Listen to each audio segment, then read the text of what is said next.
अब पटना चलते हैं, जहां परसों मुख्यमंत्री जीतन राम मांझी को विश्वास मत हासिल करना है। मांझी को भरोसा है कि बीजेपी के बूते वो बहुमत हासिल कर लेंगे, लेकिन बीजेपी इस पर कल फैसला करेगी। इस बीच आज तक को यह खबर लगी है कि बीजेपी मांझी को लेकर अलग अलग प्लान पर काम कर रही है।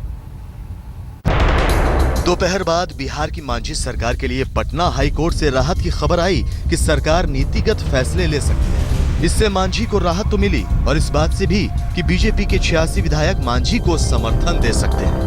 लेकिन घोषणाओं और दावों के बीच ये साफ नहीं है कि अगला शुक्रवार मांझी के लिए गुड फ्राइडे बनेगा या ब्लैक फ्राइडे। अब 2 दिन बच गया है तो 20 तारीख को आप लोग देखेंगे ना, हम लोग एकदम विश्वास मत प्राप्त करेंगे। दूसरी तरफ नीतीश समर्थक खेमा ये दावा ठोक रहा है कि बहुमत तो उसके साथ है, लेकिन सवाल है कि मांझी जो कुछ कर और कह रहे हैं उसके पीछे किसका हाथ है।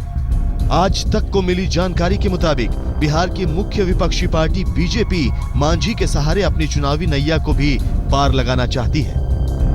बीजेपी मांझी को अपने कमल निशान के नीचे लाने के बारे में सोच सकती है, या फिर बीजेपी की मदद से मांझी अपना नया दल बना सकते हैं, जिसके जरिए बीजेपी नीतीश को घेरेगी। बीजेपी की एक रणनीति ये भी हो सकती है कि 20 फरवरी को सदन के फ्लोर पर मांझी एक भावुक भाषण दे, जिसे बिहार में दिखाकर दलित वोट को नीतीश के खिलाफ इस्तेमाल कर सकती है। बीजेपी गुड़ तो खाना चाहती है, लेकिन गुलगुल्ले से उसे परहेज है। यानी उसे महादलित का वोट तो चाहिए, लेकिन मांझी सरकार को बचाने में उसकी कोई दिलचस्पी नहीं दिख रही है।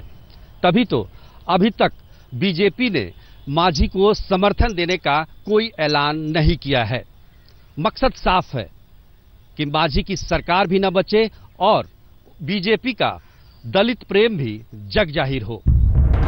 हालांकि बीजेपी अभी दुविधा में है कि मांझी का करें क्या, इसलिए ना तो विश्वास मत के दौरान समर्थन की बात कर रही है, ना ही उनके बीजेपी में शामिल होने की। अब तो ऑनलाइन है बीजेपी की membership. Anybody can dial 1800 and he can become a member of BJP. तो कोई मेंबर बन सकता है करने के लिए, उसके बाद हम तय करेंगे कि हम उनकी मेंबरी को हम स्वीकृति दे कि रोके। इस बीच नीतीश समर्थक विधायकों की डिनर पॉलिटिक्स जारी है। दूसरी तरफ विपक्ष के नेता को लेकर स्पीकर की बुलाई गई बैठक का बीजेपी ने बॉयकॉट किया। सुजीत कुमार झा, पटना, आज तक।